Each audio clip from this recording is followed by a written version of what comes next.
સૌ વાલા મિત્રોને મારા જય સિયારામ. હું દુષ્યંત પાઠક શ્રી હનુમાનજી દાદાની અસીમ કૃપાથી એક નવા વિડીયો સાથે આપની સેવામાં ઉપલબ્ધ છું. તો વાલા મિત્રો, આજનો ઉપાય આ વિષયની અંદર તારીખ છે 25મી જૂન 2026 અને વાર છે ગુરુવાર. વાલા મિત્રો, પંચાંગની વાત કરું તો પંચાંગમાં જ્યેષ્ઠ મહિનો ચાલી રહ્યો છે, શુક્લ પક્ષ ચાલી રહ્યો છે, સ્વાતિ નક્ષત્ર, સાથે સાથે શિવ યોગ છે, તુલા રાશિનો ચંદ્ર છે અને મિથુન રાશિનો સૂર્ય. અશુભ સમયની જો વાત કરું તો યમઘંટ સવારે 5:44 7:26 સુધી છે અને રાહુકાળ બપોરે 2:11 3:52 સુધી છે. આ સમય અશુભ સમય કહેવાય. અશુભ સમયની અંદર કોઈપણ પ્રકારનું શુભ કાર્ય અને શુભ યાત્રા ન થાય.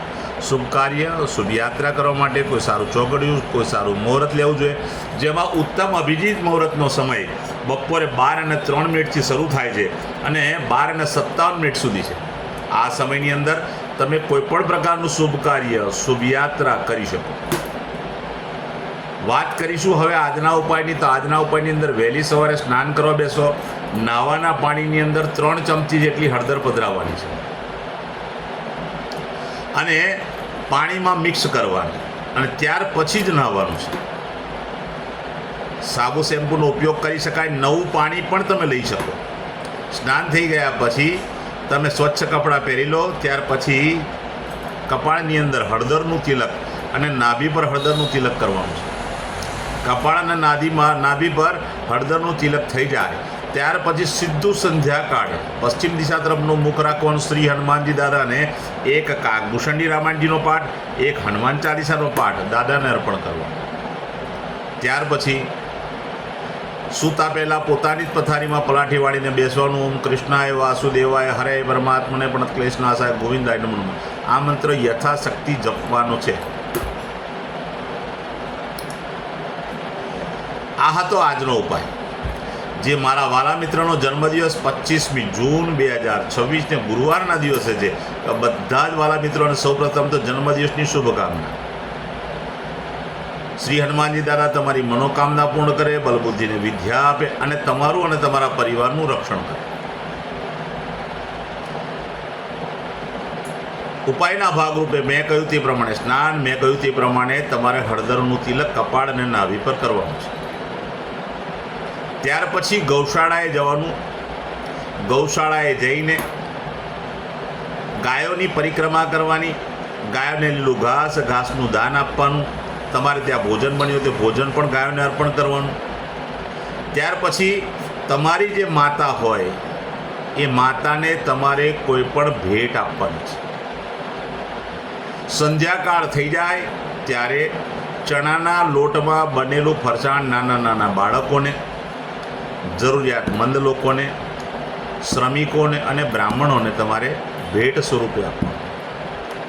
બસ આટલો જ ઉપાય આખું વર્ષ તમારું આનંદ સહિત પસાર થશે. વાલા મિત્રો, જેમની મેરેજ એનિવર્સરી, લગ્નની તારીખ 25મી જૂન 2026 ને ગુરુવારના દિવસે બધા જ વાલા મિત્રો સવારે સ્નાન કરી, વડીલોના ચરણ સ્પર્શ કરી એમના આશીર્વાદ મેળવવાના. પોતાની માતાને કંઈક ને કંઈક ભેટ આપવાની.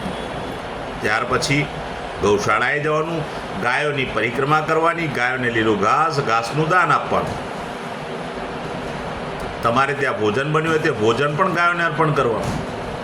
આટલું કાર્ય થઈ ગયા પછી તમારે કોઈ પણ વૃદ્ધાશ્રમમાં, અનાથાશ્રમમાં, વિધવા આશ્રમમાં જરૂરિયાતમંદ લોકોને, શ્રમિકોને, બ્રાહ્મણોને તમારે પૂર્ણ સીધું આપવાનું છે. દાળ, ચોખા, ઘઉંનો લોટ, તેલ, ઘી, ખાંડ, ગોળ બધું જ આપવાનું, શાકભાજી સહિત આખું સીધું તમે દાન કરશો. બહુ જ ઉત્તમ પરિણામ પ્રાપ્ત થશે. મારા બધા જ વિડીયો યુટ્યુબ પર હોય છે. મારી યુટ્યુબની ચેનલનું નામ છે દુષ્યંત પાઠક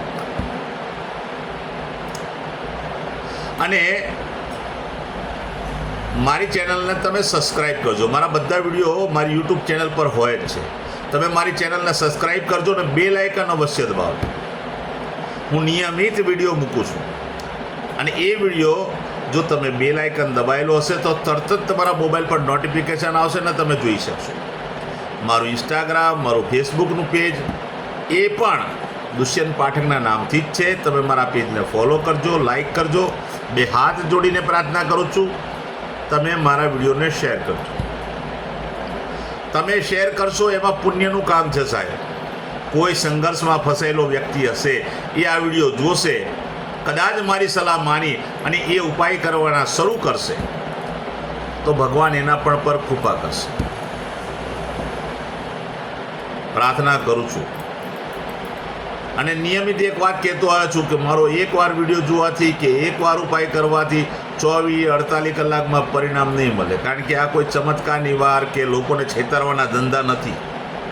સ્પષ્ટ કહું છું, નિયમિત મારો વિડીયો જુઓ, નિયમિત ઉપાય કરો અને એક સમય એવો આવશે કે તમારા ગ્રહો બેલેન્સ થતા તમને દેખાશે. તમારા જીવનમાંથી સંઘર્ષ ઓછો થતો દેખાશે. આ 1.5 વર્ષના ગાળામાં મેં અનેક લોકોને સારું પરિણામ લેતા જોયા છે. એમાં મારી કોઈ બડાઈ છે જ નહીં. બધી હનુમાનજી દાદાની કૃપા, તમારી મહેનત, તમારી આસ્થા, તમારો વિશ્વાસ. નવા વિડીયોમાં ફરીથી મળીશું. આપ સૌ વાલા મિત્રોને મારા જય સિયારામ.